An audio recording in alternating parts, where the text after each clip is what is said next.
O cuidados paliativos é uma modalidade de cuidado não tão conhecido, mas que hoje já é uma realidade. Eu vou situar serviços aqui em Londrina que atuam efetivamente com cuidados paliativos, que nós temos o Hospital do Câncer de Londrina, que tem um serviço super importante em todos os aspectos de profissional, de formação em cuidados paliativos, cuja a coordenação é da doutora Ana Carolina Cotinda, e eu tive a experiência de trabalhar lá com a equipe por 6 anos, e isso, para mim, foi fundamental. Um outro serviço que nós temos aqui em Londrina é a Unimed, hospitalar, né, domiciliar, que também faz o atendimento do paciente oncológico. Então, esses 2 serviços, eles fazem o atendimento de pessoas portadoras de câncer. Câncer, infelizmente, aí não no começo da doença, mas já numa fase mais avançada. E tem hospitais também que tem, por exemplo, o Hospital Evangélico, que tem um segmento, parece que o domiciliar também. Se eu estiver errado, me corrijam, por favor. Hospital Zona Norte, Zona Sul, que faz alguma abordagem também. Tá? Mas isso é muito pouco para a nossa Londrina. Tá? Muito pouco. Então, o que é importante vocês saberem? Cuidados paliativos como modalidade de cuidado, não só na fase final, mas em todas as etapas, por exemplo, de uma doença que pode evoluir para a morte, mas que também pode ser recuperável, mas que as pessoas passam por um sofrimento muito grande. Vamos pensar na situação nossa. Nós ainda temos muitas pessoas morrendo sem ter o cuidado, o devido cuidado. Cuidado como se fosse curativo. Mas nós sabemos da limitação da ciência, nós temos a limitação do nosso próprio corpo, do nosso próprio organismo. Isso? Então, nós temos que ter o entendimento, o profissional médico, o profissional de saúde, e nós leigos, nós pessoas, nós temos que saber do limite da nossa vida. Então, em cuidados paliativos, nós vamos respeitar esse tempo de vida de cada um de nós e não vamos tentar, como pessoas e os profissionais, não tentar ultrapassar além daquilo que está previsto para nós, dentro da nossa doença, da nossa condição de vida. Então, cuidados paliativos vêm para quê? Vem para controlar os sintomas, aliviar os sintomas físicos, vem para ajudar o paciente nas suas necessidades espirituais, que eles vêm à tona quando nós estamos numa doença grave. Nas questões emocionais, como foi bem falado, na social, quantas coisas modifica na vida de uma pessoa que está numa condição de gravidade, seja ela, vamos dizer assim, reversível ou irreversível. Então, nós temos que ter esse entendimento. Quando falamos de cuidados paliativos, nós falamos de vida, e vida com qualidade. Qualidade é subjetivo? É subjetivo, sim, mas nós temos que ter, pelo menos isso, esse dado importantíssimo, controle de sintomas físicos, especialmente a dor. Falar de cuidados paliativos sem aliviar a dor, minha gente, não é cuidados paliativos. Tá? Levar um cachorrinho, algo lá, e não tratar de uma insônia, de uma obstipação intestinal, de uma depressão, não é cuidados paliativos. Então, nós precisamos, nós que temos pai, mãe, filhos, enfim, alguém que esteja nessa condição, especialmente nós idosos, que também temos nosso tempo de vida. Eu falo que é a nossa validade, né? Que isso é de todos nós, e que independe de idade, né, Ana? A Ana falou muito bem. Às vezes, com 5 anos, é o tempo, é a validade daquela vida. Então, de termos entendimento que a morte, ela faz parte da vida. Nós vivemos, como alguém falou, não lembro, acho que na primeira, nós começamos a envelhecer desde que nascemos. Então, é isso que é importante, a gente entender que, quando nós temos uma pessoa, vou dar um exemplo, eu posso ter um câncer avançado, eu tenho metástase, eu tenho no pulmão, mas eu tenho é nos ossos, eu tenho no cérebro, eu tenho... Então, não existe... Passei por todos os tratamentos possíveis, quimioterapia, radioterapia, fiz cirurgia, mas chegou um momento que a ciência não tem mais como. Então, eu vou entender, isso com a ajuda dos médicos, da família, que é fundamental, eu vou entender que o meu tempo é aquele. Ele acabou, eu não tenho mais tratamento para isso. Então, para isso, sim, nós vamos... o cuidado paliativo poderia ser antes, poderia, só que na nossa realidade, às vezes, nem no final da nossa vida nós temos. Então, nós precisamos de ter essa consciência. Se eu for para a UTI, o que muda para mim? Pode mudar o quê? Um tempo que eu vou ficar entubada, sem a presença da minha família, eu vou morrer sozinho, com uma equipe maravilhosa, mas eu morro sozinha. Então, nós temos que pensar que a nossa finitude, a nossa terminalidade, ela tem que ser pensada não como algo assim, imagina falar de morte, mas nós precisamos de falar. Nós precisamos de falar da morte para que a gente tenha uma morte com mais dignidade. E quando eu falo morte com dignidade, é sem dor, sem sofrimento físico, que pode ser controlado. É com a oportunidade de falar sobre os meus medos, eu tenho medo da doença, eu tenho medo de morrer, eu não sei o que vai ser, sabe, de poder falar, questões existenciais, no que eu creio, o que eu não creio. Então, isso tudo, uma equipe de cuidados paliativos bem preparada, com formação, ela dá conta, na maior parte das vezes, porque tem situação, nós não somos 100%. Então, na maior parte das vezes, os profissionais conseguem controlar esses sintomas. Tá? Eu sei que eu estou fugindo um pouco, mas eu acho que, para mim, é uma necessidade de falar.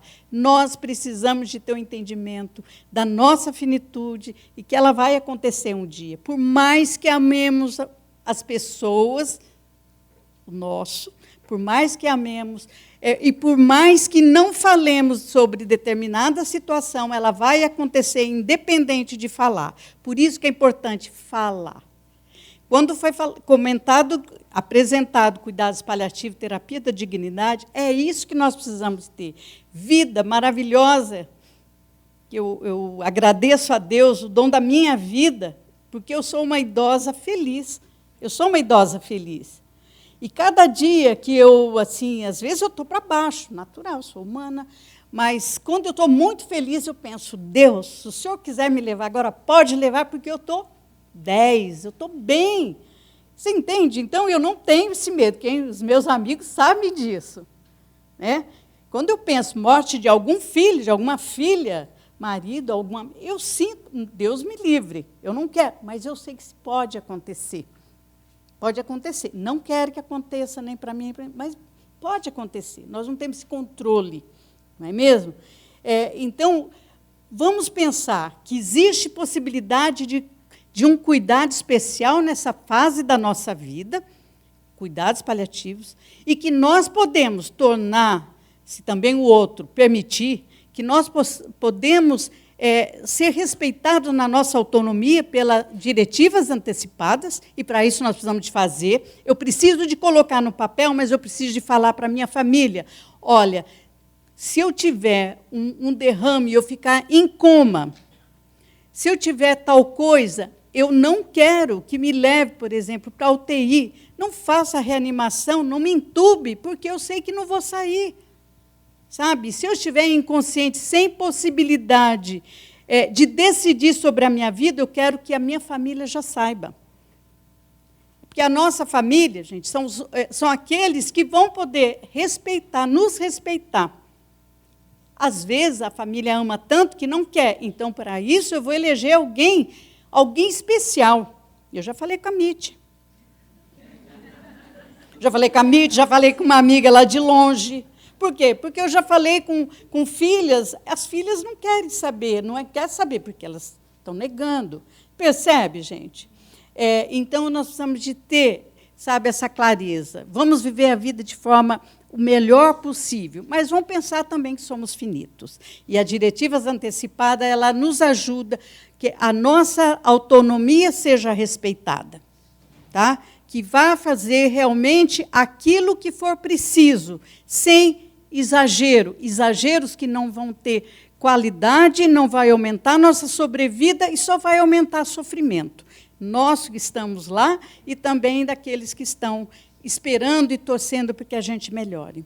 UTI ela é ótima para pessoas que têm condições de doenças reversíveis.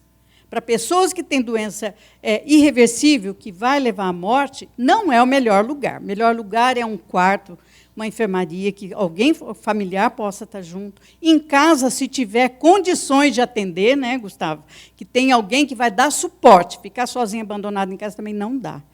Então, é isso. E o cuidado da família. Cuidados paliativos, nós, como foi falado, é o paciente e a família. É uma unidade de cuidado. Então, em cuidados paliativos, a família é cuidada. E quando ela é cuidada, ela também se torna cuidadora. E foi muito bem falado os cuidados necessários para que precisa esse familiar, que é o cuidador. Ele sofre numa outra dimensão, que é da perda, é do vínculo. Então, isso tudo faz parte, faz dessas emoções, dessas preocupações. Então, isso aqui tem que ser cuidado também pela equipe.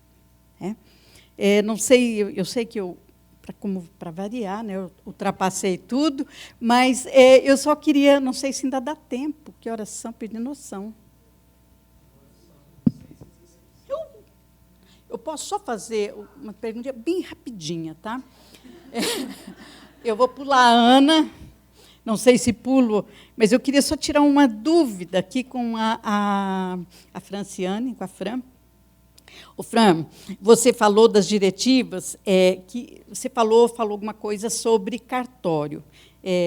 Há necessidade ou não de quando nós tivermos, vocês escreverem tudo que vocês querem, que vocês não querem. Tá?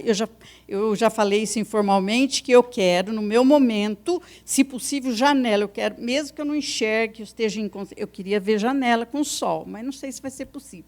Precisa do cartório? Hoje nós não temos legislação que determine a forma, né, de elaborar uma diretiva. Então, não há a obrigatoriedade. É claro, quando você faz um documento e valida no cartório, ele traz maior segurança jurídica. Só que uma coisa, você elaborar a sua diretiva e levar no cartório é diferente de você ir até o cartório para que o cartório elabore o seu testamento vital. Isso eu não recomendo, Inês, porque é um modelo padronizado, é um modelo vazio, extremamente raso, que não traz as suas preferências, né? Exatamente. Diferente do que quando você faz. O que é importante para você? Você vai, quer maior segurança? Vai lá, faz por meio de escritura pública. Isso traz segurança, mas não há obrigatoriedade. Existe um enunciado do Conselho Nacional de Justiça que fala das formas, que recomenda-se, não obriga-se, recomenda-se que faça por meio de escritura pública ou com assinatura de 2 testemunhas, para evitar o gasto. Você vai gastar no cartório R$250, R$300. Então, valide com 2 testemunhas, ok? Você falou bastante que você já tem o seu testamento vital pronto, seu marido é testemunha aqui. E no decorrer do tempo, você não muda de opinião? Como é que fica isso? Exato. Essa é uma ótima pergunta. As pessoas têm muita dúvida sobre isso. Você pode revogar a sua diretiva integralmente no momento que você quiser. Eu já mudei a minha diretiva pelo menos 3 vezes. Pelo menos 3 vezes. Porque a gente vai mudando, a gente vai se colocando em situações que, naquele momento que você começou a elaborar, não tinha.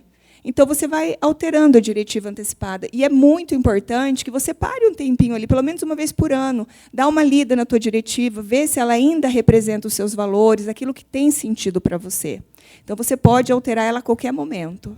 E, se a lei for aprovada do Estatuto do Paciente, inclusive, vai ter essa previsão, né, da revogação a qualquer momento. Última pergunta. Falamos nas diretivas antecipadas para uma situação futura na qual nós não estaremos em condições de decidir sobre a nossa vida. E uma pessoa com Alzheimer, como que fica? Ela pode fazer suas diretivas antecipadas? Essa pergunta também ela é muito questionada. Quando a gente fala de diretiva para pacientes com algum tipo de demência, Alzheimer, alguns médicos eles não se sentem à vontade em estar auxiliando o paciente na elaboração de uma diretiva. Mas a gente sabe que nos Estados Unidos, a Associação de Alzheimer Americana, na verdade, eles incentivam que, quando o paciente recebe o diagnóstico de Alzheimer, que o médico já avise aquele paciente que ele tem direito, que ele poderia fazer, explica o que é esse documento. E a gente consegue observar que no Brasil também está seguindo esse caminho, né? Os médicos, principalmente os geriatras, eles têm essa consciência, Inês, de que é importante que esses pacientes eles consigam entender que eles têm direito de elaborar. O que a gente precisa compreender? Estágio inicial. A partir do momento em que há comprometimento cognitivo, essa diretiva ela pode ser contestada e invalidada por algum familiar. Boa tarde. Eu quero complementar um pouco essa reflexão sobre diretiva antecipada no caso de pessoas que vivem com demência. Eu sou presidente do agora vice-presidente do Instituto Não Me Esqueças, também presidente da Federação Brasileira das Associações de Alzheimer. E nós, no Instituto, nós trabalhamos uma motivação intensa, no sentido de que as pessoas que têm o diagnóstico falem das suas vontades e dos seus gostos, porque, no processo do desenvolvimento da doença, não se perde só a memória, perde-se a dignidade e a identidade. Porque muitas pessoas, muitos familiares, não sabem, por exemplo, 10 músicas favoritas da pessoa de quem cuida, do seu pai, da sua mãe, do seu avô, do seu tio, não sabem. Então, quando você fala, no final de vida, que você precisa, por exemplo, se conectar com essa pessoa por outros sentidos, a música é um deles, outras linguagens. Qual é a música favorita? Gosta de sertanejo. Bom, vai de quibe a sutiã, né? Você tem uma infinidade de coisas e possibilidades. Então, a gente trabalha, o que a gente chama de diretiva antecipada, não necessariamente é nos termos que você está tratando, mas eu quis trazer essa contribuição de que as pessoas falem do que gostam e do que não gostam. O que eu gosto de comer, como eu gosto de me vestir, como eu quero estar quando eu não mais puder falar, escolher e me posicionar. Então, acho que é um outro sentido, não é no sentido legal, né, de que aquilo precisa ser reconhecido por um profissional da saúde, mas as pessoas que me amam, estão ao meu entorno, precisam saber como eu gostaria que fosse para mim quando eu não mais pudesse falar eu mesma. Queria trazer essa reflexão. Obrigada. Obrigada pela contribuição. Eu acho que nós... eu só queria falar 2 coisinhas. Agora eu prometo que eu encerro. Esta semana, não sei se vocês sabem, nós tivemos a Conferência Nacional de Saúde em Brasília, que começou nos municípios, em Londrina nós tivemos, depois no Estado, e essa semana, então, acabou a nacional. E nós tivemos à frente paliativistas que começou, que foi, vamos dizer assim, o impulso foi dado lá em Pelotas, pela doutora Julieta Pipe, e ela mobilizou o Brasil todo, os paliativistas, e nós conseguimos que fosse aprovada todas as diretrizes propostas para as políticas de cuidados paliativos no sistema de saúde, então, o SUS, e isso, sendo o SUS, eu acho que vem junto o privado, mas de termos cuidados paliativos no nosso Brasil. Isso já é um sonho de muito tempo dos paliativistas, e então eu acho que é o primeiro passo para que a gente tenha efetivamente cuidados paliativos no Brasil, em todos os níveis, na atenção primária, então, porta de entrada dos pacientes, até o serviço terciário. E, segundo, eu queria propor, Mitty, você que é a organizadora, a idealizadora do Festival Solgeros, que no ano que vem, no próximo, a gente tem oficina para falar sobre a morte e morrer. Tá? Eu sei que é ousado, mas eu acho que é o momento para que a gente fale, discute sobre a nossa finitude. Eu sei que é pesado, gente. Eu não tenho nenhum serviço, uma empresa de... Vocês entenderam? Não é o foco. Empresa que eu quero dizer de mortuária, não é não, é pela causa mesmo, viu? É pela morte com dignidade. Gente, obrigada.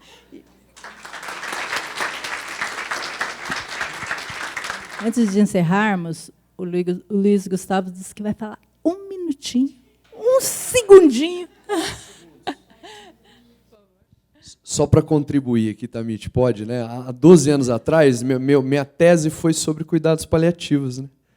E fui gestor no Hospital Evangélico e eu fui dar uma palestra no Einstein. E aí um médico falou, não é bonito morrer em casa. Eu falei, eu preciso criar o meu serviço. Hoje a Mais Saúde ela faz cuidados paliativos.